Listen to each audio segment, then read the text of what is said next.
Hola, ¿qué tal? Muy bienvenidos todos a este quinto estudio sobre los 7 conceptos fundamentales del ser. Estamos hablando hoy del potencial, la segunda parte de este estudio que hemos denominado potencial en este caso. Yo no sé si usted se ha preguntado alguna vez cómo vamos a ser recordados una vez que usted y yo hayamos partido. ¿Qué dirá de ti y de mí tu compañero de trabajo? ¿Qué dirá de nosotros, por ejemplo, un amigo? ¿O qué dirá de nosotros nuestro jefe en el trabajo, el director general, el dueño de la empresa en donde laboramos? ¿Qué dirá de nosotros nuestra esposa? ¿O cómo se expresarán de nosotros nuestros hijos? Si ellos tuvieran que tomar la palabra en tu funeral, en mi funeral, mejor en el tuyo que en el mío, sobre nosotros, ¿qué serían las palabras que ellos escogerían para describir mejor lo que tú y yo llegamos a significar en esta vida para ellos? ¿Qué dirán de nosotros, por ejemplo, los miembros de la congregación a donde nosotros asistimos o los miembros de la iglesia que nosotros presidimos, a la cual hemos servido? ¿Habremos llegado al final de nuestra existencia? Esta es la pregunta. Habiendo desarrollado el máximo de nuestra capacidad, el máximo de nuestro potencial, nos habremos multiplicado lo suficientemente como para garantizar que el seguimiento de la visión que Dios nos encomendó no va a tener problemas de continuidad. Hay suficiente esperma o semilla, como dice la palabra, diseminado para que pueda dar el fruto que nosotros estamos esperando.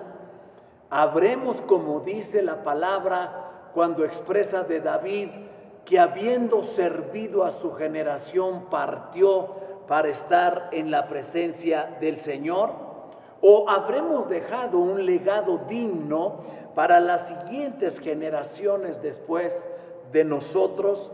Todas estas son preguntas que nosotros tenemos que hacernos a la hora de hablar sobre nuestro potencial y al analizar o evaluar si verdaderamente nosotros lo hemos detectado, lo hemos desarrollado y lo hemos incluso maximizado en nuestra vida. El conocimiento o el descubrimiento de la habilidad mayor que Dios haya depositado en nosotros es la introducción de nosotros a la responsabilidad o a la buena administración de nuestro potencial. La mayor tragedia que puede existir no es la muerte en sí misma, sino la vida de aquellos que fracasan en no cumplir su propósito y en no desarrollar su potencial. Sería mejor no haber nacido nunca que vivir y no llegar a cumplir nuestro propósito por el cual se nos ha dado la vida o se nos ha traído a la existencia. La Biblia lo llama de la siguiente manera en Eclesiastés capítulo 6, versículo 3 al versículo 6, y lo describe de esta manera: aunque el hombre engendrare 100 hijos y viviere muchos años, y los días de su edad fueren numerosos, si su alma no se sació del bien y también careció de sepultura, yo digo que un abortivo es mejor que él, porque éste en vano viene y a las tinieblas va, hablando del abortivo, y con tinieblas su nombre es cubierto. Además, sigue hablando del abortivo, no ha visto el sol, ni lo ha conocido, más reposo tiene el que ha sido abortado que este que ha vivido muchos años, que ha engendrado 100 hijos y que su edad ha sido numerosa sobre la tierra, pero que no ha desarrollado su potencial. Porque si aquel viviere 1000 años 2 veces sin gustar del bien, ¿no van todos al mismo lugar? Es la pregunta que el sabio Salomón se hace en el libro de Eclesiastés capítulo 6, versículo 3 al 6. Puedes haber vivido muchos años, haber sido el hombre o la mujer más longeva en la historia de la humanidad, pero no lograste cumplir propósito, no desarrollaste al máximo tus capacidades, tus habilidades, tus dones, tus talentos, tu potencial. De nada, absolutamente de nada te sirvió. Una vez que hemos descubierto el enorme potencial que Dios logró depositar dentro de nosotros, tenemos la obligación de liberar ese potencial para bendecir al mundo que nos rodea. Para eso Dios nos puso aquí en la existencia como agentes de cambio, como agentes de transformación, para leudar la masa de todos aquellos que están próximos o cercanos a nosotros o que son nuestros prójimos, como les llama la Biblia, y que a través de círculos concéntricos cada vez más grandes, empezando por la esposa y por los hijos y siguiendo por el resto de la familia, más los vecinos, más los familiares, más los amigos, más los compañeros de trabajo, de estudio y cualquier otro con quien pudiésemos llegar a desarrollar algún tipo de relación, hubiésemos podido influir sobre sus vidas para traer un desarrollo a la vida de ellos a través de los dones y los talentos que Dios nos haya querido dar a nosotros. La historia es algo que ya quedó atrás de nosotros. El pasado ya se fue. No hay nada que tú y yo podamos hacer por ello. No le hace falta nada al pasado porque ya pasó. No hay forma de que tú y yo podamos afectar el pasado. El futuro es algo que aún no ha llegado, pero el presente, a ti y a mí, nos provee las oportunidades para vivir al máximo y aprovechar nuestra habilidad interior que Dios depositó, y nadie más puede hacer eso por nosotros. Lo que no hagas tú por descubrir, por liberar y por maximizar tu potencial, nadie más lo podrá hacer por ti, nadie más lo podrá hacer por mí. Decidamos ahora entonces activar, liberar y usar al máximo el potencial que Dios nos ha dado para servir a nuestra presente generación y bendecir por consecuencia a las subsiguientes generaciones después de nosotros. Es una decisión que tú y yo tenemos que tomar. Yo te invito a que vivamos plenamente para que podamos morir efectivamente. Dejemos que nuestra vida entonces escriba el discurso que la gente va a dar en tu funeral y en nuestro funeral. Atrevámonos a pensar que lo que hemos realizado hasta ahora es una parte muy pequeña, es una parte minúscula de aquello que podemos llegar a ser o a realizar todavía en el resto de nuestros días, en el resto de nuestra historia. Salgamos de los patrones generacionales que estancaron a los nuestros, que limitaron a nuestra familia, y trasladémonos a los sueños que engendramos en nuestro corazón siendo niños, como José el soñador, que siendo un niño tenía sueños de grandeza inconmensurables que no habría manera de medir o de cuantificar, que sus hermanos no entendían, por lo cual no podían hablarle pacíficamente. Como cuando él sueña que el sol y la luna se inclinan ante él, al igual las otras estrellas a su alrededor, hablando de sus hermanos y hablando de su padre y de su madre. Y cuando él comparte sus sueños con su núcleo más cercanos, hermanos y padres, no solamente no encuentra comprensión, sino que es atacado por ellos, porque a veces los asesinos de nuestros sueños y de la liberación de nuestro potencial son aquellos que están más cercanos a nosotros, por paradójico que eso pudiera parecernos. Así es que salgamos de aquello que nos ha estancado en el tiempo anterior, vayamos a los sueños de grandeza, vayamos a los grandes planes, a las imaginaciones que están dentro de nosotros, esperando ser llevados a la práctica, esperando ser llevados a la realidad.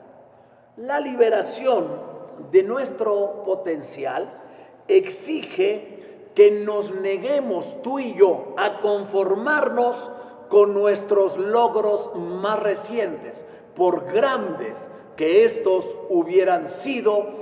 Ya pasaron, pudo haber sido ayer mismo, o la semana pasada, o el mes pasado, o el año anterior, o hace 10 años atrás. Por grandes que hubieran sido nuestros logros, ya son cosa del pasado. Y nuestros logros más recientes se convierten en nuestros enemigos más grandes. Siempre, después de un gran logro, entramos, es decir, vamos en una línea ascendente y llegamos a una meseta en donde parece ser que las cosas se estabilizan. Pero si este tiempo en la meseta, en el descanso de una línea ascendente, se hace muy largo, podemos tú y yo conformarnos a un estatus de confort. Estamos a gusto, estamos cómodos con las cosas que ya hemos alcanzado. Y si no rompemos con esa inercia, con esa meseta en nuestra vida, no podremos seguir avanzando en la línea ascendente que nos hemos propuesto alcanzar. Y estamos entonces en una meseta peligrosa que nos puede matar, que puede asesinar nuestros sueños y nuestras visiones, y que puede matar el desarrollo y la maximización de nuestro potencial. Hay que romper con esas mesetas que se presentan en nuestra línea ascendente hacia nuestro crecimiento y desarrollo de nuestro potencial. Elías, el profeta, había derrotado a los profetas de Baal y le llegó el momento peligroso, así le llamo yo. Jezabel se enteró que los 400 profetas de Baal que comían de su mesa, así dice la escritura, eso quiere decir que Jezabel los tenía subyugados, dominados. Ella pagaba su salario para que los profetas le dijeran a ella cualquier tipo de profecía que ella quisiera escuchar. Si ella preguntaba qué horas son, ellos le contestaban las que usted quiera, porque estaban dependiendo para ella, para el desarrollo de su actividad profética. Y el profeta Elías los mata a todos ellos, tú te acuerdas, en el monte Carmelo. Y entonces Jezabel, enterada por Acab, su esposo, de que Elías había matado a todos los profetas, le manda un mensaje amedrentador, un mensaje de intimidación que genera miedo en el profeta. Y el siguiente día le dice: ay de mí, le dice esta mujer Jezabel, que representa un espíritu de control y de manipulación, si mañana a estas mismas horas tu cabeza todavía se encuentra pegada a tu cuello, y si no te hago a ti lo mismo que tú le hiciste a mis profetas de Baal. Y paradójicamente el valor que Elías había manifestado tener ante 400 profetas de Baal, cuando hace que descienda fuego del cielo y consume el holocausto, y que seque las tinajas de agua que fueron derramadas sobre el holocausto, y el fuego lame aún el rastrojo de todo lo que había alrededor en aquel holocausto. El valor que Elías había mostrado ahora delante de una mujer como Jezabel amenazando, sale huyendo para salvar su vida, lo hace que camine al desierto, lo sumerge en un estado de depresión, y dice la Biblia que deseando morirse se metió debajo de un enebro y se quedó dormido, hasta que un ángel enviado del cielo viene y despierta al profeta y le dice: cómete esta torta y bébete esta agua que habían provisto para él. Después de que hubo comido y bebido, se volvió a quedar dormido, pero luego vuelve, se alimenta nuevamente y camina 40 días y 40 noches, pero va y se mete a una cueva, a lo más profundo de la cueva, en donde no oía la voz de Dios, en donde no quería salir de la prueba, y finalmente Dios le manda fuego.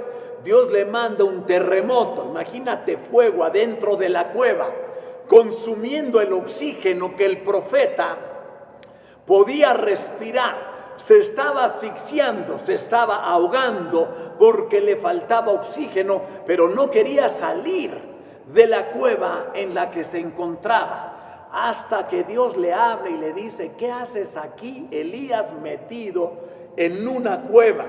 Y él le dice: a tus profetas han dado muerte y solo yo he quedado y me buscan para quitarme la vida. Mátame, porque no soy yo mejor que mis padres. Y Dios le tiene, al sacarlo finalmente de la cueva en la que estaba, que decir que Eliseo iba a ser el sustituto. Literalmente Elías estaba siendo despedido como profeta, y uno más joven que él, mejor que él, que vino como Eliseo a hacer el doble de los milagros que Elías había hecho, vino para sustituirlo, como Jehú vino a sustituir al rey de Israel, ¿verdad? Y como había un cambio de estafeta en ese momento en el mundo del espíritu y en los sistemas de gobierno de su tiempo. Entonces, después de salir de esa meseta peligrosa y de esos momentos de depresión, porque podríamos decir con certeza que los profetas también lloran, como en el caso de Elías. Potencial es, por definición, la inmensa fuente de los recursos que Dios depositó dentro de usted, con lo cual fuimos dotados desde nuestro nacimiento. Aquello que ya hemos logrado en la vida entonces dejó de ser potencial, porque ya fue materializado. Para liberar nuestro potencial es necesario que estemos dispuestos a dejar aquello que ya nos es familiar, para trasladarnos al reino de las posibilidades, de lo que todavía no hemos soñado, ni imaginado, ni creado todavía. Debemos luchar por mantenernos siempre dentro de ese ámbito de lo sobrenatural y no de lo natural en el cual nos movemos. Porque cuando Dios ha venido a depositar su espíritu dentro de nosotros, nos ha puesto en contacto con lo eterno, con lo sublime, con lo extraordinario. Y debemos conocer la vida del espíritu, pero también las leyes del espíritu que gobiernan en el ámbito de las posibilidades extraordinarias, que van más allá de lo ordinario. Por eso les llamamos extraordinarias. Si intentamos nuevas cosas y tomamos decisiones nos vamos a embarcar en nuevas aventuras mucho más emocionantes de las que hayamos vivido. Tenemos más capacidades que no hemos descubierto todavía, que ni aquí se nos había ocurrido que estaban dentro de nosotros. El conocimiento de aquello que nosotros fracasamos para que sea liberado, nos juzgará aquel gran día que tengamos que dar cuenta ante aquel que es Dios y que nos lo entregó en nuestras manos para poderlo administrar. Dones, talentos, habilidades en el orden natural y en el orden sobrenatural que necesitan ser descubiertas, ser desarrolladas y ser maximizadas, porque un día viene el momento en que tendremos que rendir cuentas delante del Padre Celestial. En la Escritura hay una parábola en el Evangelio según San Mateo capítulo 25 que habla del hombre, de la parábola de los talentos. Un hombre rico se fue a un lugar lejano y distante y llamó a sus siervos y les repartió sus bienes y le dio a cada uno, escucha, a cada uno conforme a su capacidad. ¡Qué increíble!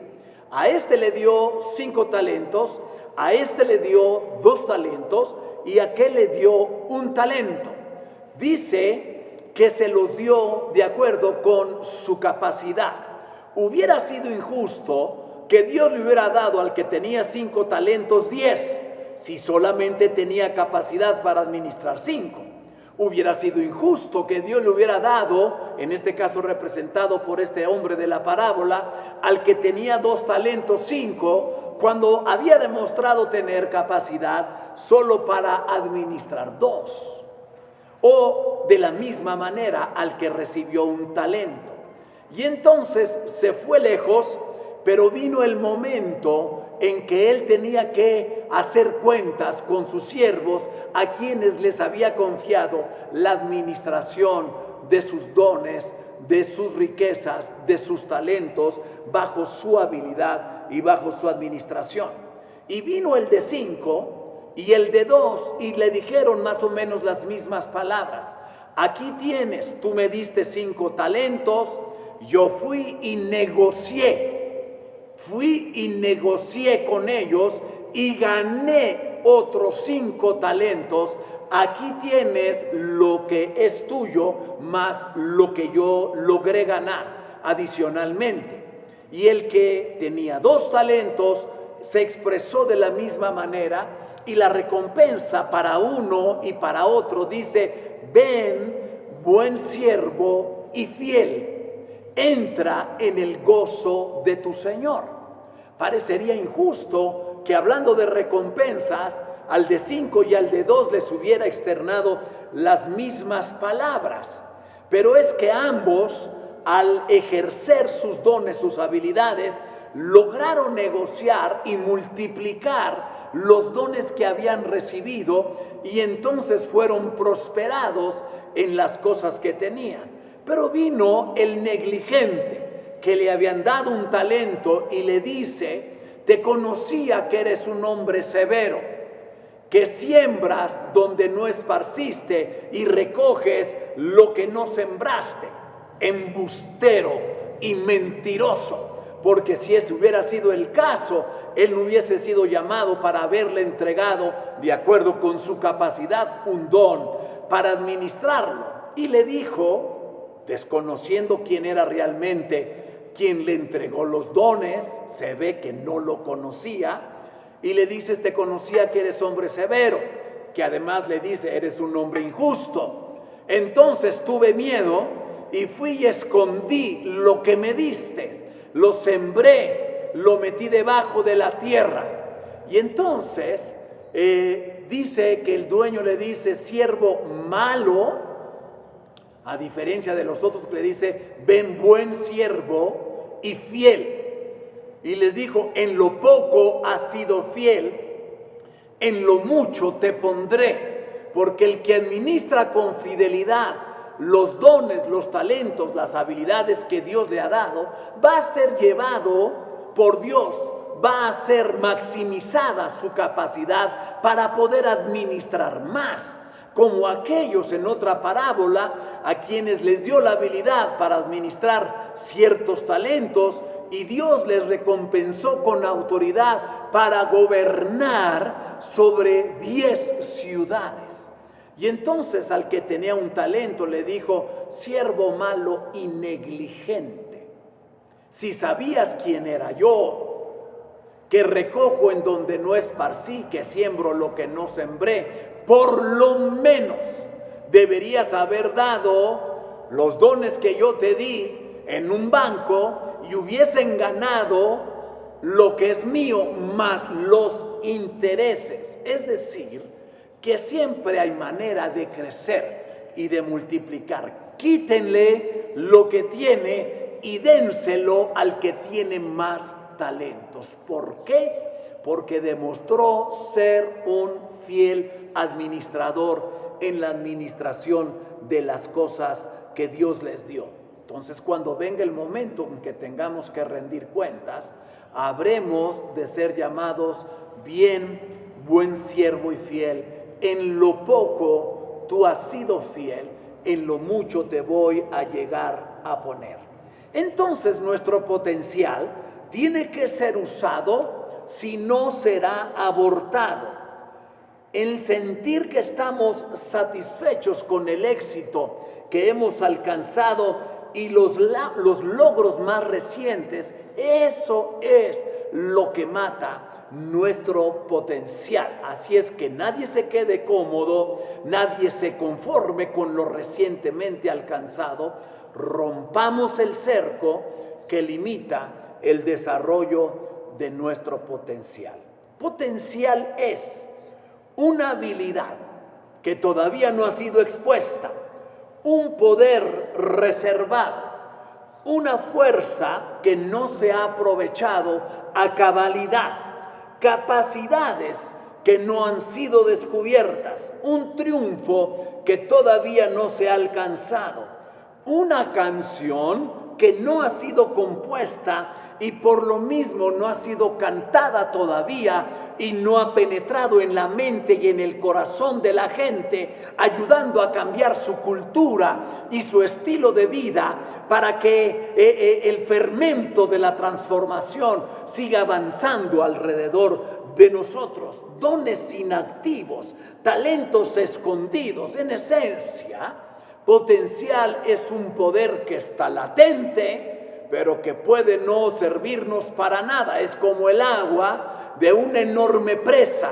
que no sale, no es liberada por las compuertas, no mueve las turbinas que están afuera para generar electricidad, para generar corriente eléctrica. Hablando de corriente eléctrica en nuestro país, que puede ser generada por mecanismos no precisamente convencionales como se pretende hacer en esta nación. Imagínate entonces que nosotros lo que podemos imaginar, pero que aún no hemos imaginado, eso es potencial. Lo que podemos alcanzar, pero que todavía no lo hemos alcanzado. Aquello que podemos llegar a ver, pero que no lo hemos visto. Quiero leer para ti ahora lo que dice Primera de Corintios 2, versículo 9 en adelante.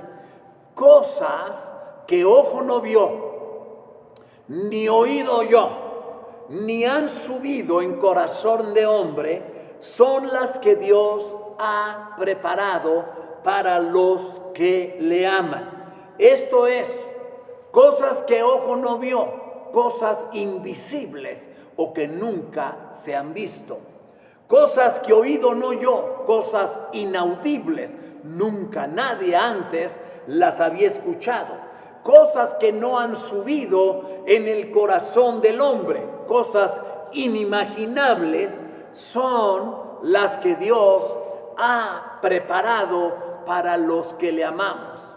Dios es amado por ti, nosotros amamos a Dios. Él nos ha preparado cosas que no se han visto, cosas que no se han escuchado, cosas que no han sido imaginadas. No hay creativo que las haya concebido en su mente por la gran capacidad que pudiera llegar a tener.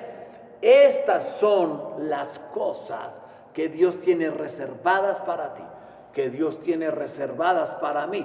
Vayamos al encuentro, al alcance de todas estas cosas, porque para esto tú y yo hemos nacido, para esta hora hemos llegado al reino de Dios. El potencial es la suma de todo aquello que nosotros ya somos, pero que tiene que ser activado y maximizado para que pueda ser revelado al mundo que nos rodea, para que se pueda ese mundo beneficiar de ello.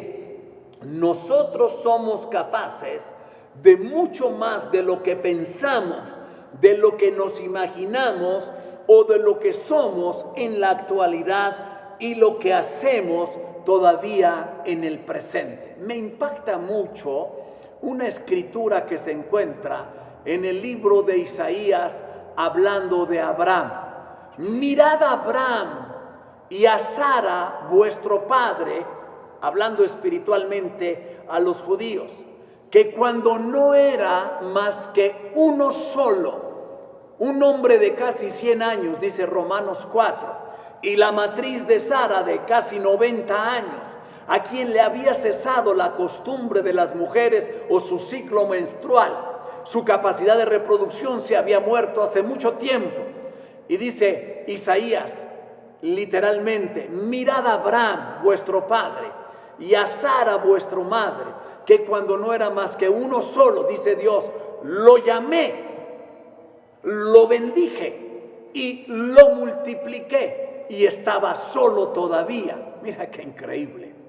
Tú eres un llamado de Dios. Yo te llamé, dijo Dios, yo te bendije. Estás más bendecido de lo que te puedes imaginar, que no lo alcanzas a concebir todavía, pero ya estás bendito con toda bendición espiritual en los lugares celestiales en Cristo Jesús nuestro Señor. Y dijo, lo multipliqué. Escúchame, tú ya estás más multiplicado de lo que te puedes imaginar, si lo puedes concebir en tu corazón. Todo aquello que tú no puedas concebir respecto de ti mismo en tu corazón, que no puedas engendrar en tu mente, será imposible que lo puedas ver materializado, porque no has logrado soñarlo, no has logrado imaginarlo, no ha sido creado todavía en tu interior. Porque todo lo que existe de manera material tuvo una existencia previa en lo espiritual. La Biblia dice en el libro de los Hebreos capítulo 11 que el mundo o el universo entendemos que fue constituido o formado por el poder creativo de la palabra de Dios. Y dice, de modo que lo que se ve fue hecho de lo que no se veía. No dice que no existía, dice que no se veía. Y en esto coinciden los científicos del mundo al hablar de la existencia virtual de la materia. Antes de que esto fuera plástico, antes de que esto fuera un cristal, antes de que estas luces existieran, antes de que esta ropa fuese diseñada o concebida por un diseñador, existieron primero en la mente de alguien. Y tú y yo fuimos concebidos en la mente y en el corazón de Dios. Y dice Eclesiastés 3 que Dios quiso poner eternidad en el corazón de todos los hombres, no solo de los cristianos, de todos los hombres cristianos y no. Y dice que Jesús, después de que murió, descendió a las partes más profundas del Hades y luego ascendió a los cielos. Pero antes de ascender dio dones, repartió dones a los hombres. Entonces, descubramos esos dones. ¿Cómo puedes descubrir el don mayor en la vida de tu hijo? ¿Qué es lo que le llama la atención? ¿Qué es lo que lo apasiona? ¿Qué es aquello de lo que habla? ¿Qué es aquello de lo que se ocupa? ¿Cuáles son las materias para las cuales tiene mayor habilidad? Porque tú puedes ir detectando a edades tempranas aquello que ya trae tu hijo, porque desde que nació una semilla fue sembrada de potencial dentro de su corazón, y como padres tenemos la obligación de detectarlo. No querer llevar obligadamente a tus hijos que sean lo que tú quieres que ellos sean, que estudien lo que tú quieres que ellos estudien. Los vas a matar, los vas a aniquilar en su potencial. Descubre aquellas cosas para lo cual ellos son buenos. ¿Cuáles son las cosas que los apasionan? Triste historia de un muchacho siendo una gran profesional de la salud, que el día de un reconocimiento público que las autoridades de su ciudad le entregaron, llorando al recibir el premio, voltea a ver al padre y a la madre que orgullosos aplaudían en medio del público que se encontraba en el auditorio, y les dijo: padres, tengo que hacerles una gran confesión. Estos reconocimientos y estos galardones, en realidad no soy yo quien los merece. Son ustedes, porque ustedes sembraron en mí la responsabilidad para estudiar esta carrera, de la cual ahora, al ejercerla, soy bueno haciendo esto. Pero lo que me apasiona, lo que me mueve a mí, me impresiona poder estar recibiendo este galardón, pero yo quiero entregarles el título y los títulos de posgrado que he recibido, y quiero dedicarme a la música, es lo que siempre me ha apasionado. No hubo alguien de su familia que hubiese detectado que el muchacho tenía una pasión por la música. ¿Cuántos años transcurrieron y nunca se dieron cuenta que eso era lo que realmente estaba en su mente y en su corazón? Te digo una cosa: identifiquemos cuáles son las pasiones, las cosas que vibran dentro del corazón. ¿Cuáles son las cosas por las cuales le sudan las manos a nuestros hijos, por las cuales se emocionan verdaderamente? Y ayúdalos y respáldalos para que lleguen a ser todo lo que Dios ha diseñado que ellos sean. Y una vez que hayas logrado alcanzar determinados niveles extraordinarios y de excelencia, no te conformes con ellos. Sigue yendo a más, aprende más, desarrolla más, descubre más dones, más talentos, más habilidades, y concéntrate en ello. Y no te atrevas a morirte sin haber dejado un legado para tu generación y para las siguientes generaciones después de ti, que merecen que cuando tú y yo nos hayamos ido, hayamos dejado realmente un camino y huellas que los demás atrás de nosotros pueden seguir, que le hagan como nosotros lo hicimos, que imiten lo que nosotros logramos, y que puedan trepar sobre nuestra espalda, y que puedan ponerse sobre nuestros hombros, y que puedan trepar más alto todavía, que sus alas se extiendan. No les cortes las alas, déjalas que crezcan, déjalos que vuelen, déjalos que sueñen, déjalos que se independicen, déjalos que se vayan a otras naciones. Me acuerdo yo oír a mi padre de niño muchas veces decir que si hemos podido mirar hasta donde hemos visto, es porque estamos parados sobre hombros de gigantes. Qué increíble que en este estudio, en esta segunda parte del concepto fundamental potencial. Espero haber añadido algo hoy a tu vida, que te alimente, que te nutra, Y no te conformes con el lugar, con la posición, con el nivel que hayas alcanzado. Vea más, camina 1 kilómetro más. Jesús les dijo, si un romano te obliga a llevar su carga por 1 milla, le dijo a sus discípulos, agarra la carga y ve con él 2. ¿Qué estaba hablando Jesús? Estaba hablando de la ley de la sublimación. No te limites a hacer aquello que es tu obligación. No cumplas con un horario de 8 años en tu trabajo porque te conviertes en un asalariado. No te limites a pensar de esa manera como cualquier vil empleado, cuando Dios ha querido hacer de ti todo un empresario, toda una empresaria. No te limites a quedarte en una empresa, desarrolla tu propia empresa.